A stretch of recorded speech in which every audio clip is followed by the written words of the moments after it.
आवाज मराठी न्यूज 24। वारणा धरणातून विसर्ग वाढवण्यात येणार असल्याने कृष्णेच्या पाणी पातळीत वाढ होणार। वारणा धरण क्षेत्रात पुन्हा पावसाने जोर धरल्याने विसर्ग वाढवण्याचा निर्णय वारणा धरण व्यवस्थापनाने घेतला आहे। त्यामुळे नदीच्या पाणी पातळीत वाढ होणार आहे। यामुळे नदीकाठच्या नागरिकांना सतर्कतेचा इशारा वारणा धरण व्यवस्थापनाकडून देण्यात आला आहे। सध्या सांगलीत पाणी पातळी 37.7 असून वारणा धरणातून विसर्ग वाढवल्यानंतर मिरज कृष्णा घाट व सांगलीत नदीच्या पाणी पातळीत वाढ होण्याची शक्यता आहे।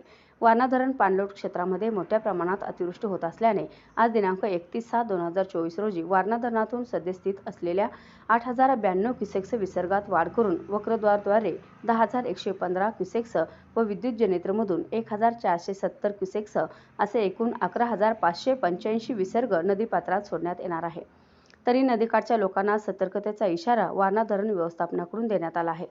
राधानगरी धरणाचे 7 स्वयंचलित दरवाजे उघडण्यात आले असून 11,500 क्युसेक्स पाण्याचा विसर्ग सुरू आहे। यामुळे पंचगंगेच्या पाणी पातळीत वाढ होणार असून येथील नदीकाठच्या नागरिकांना सतर्कतेचा इशारा देण्यात आला आहे।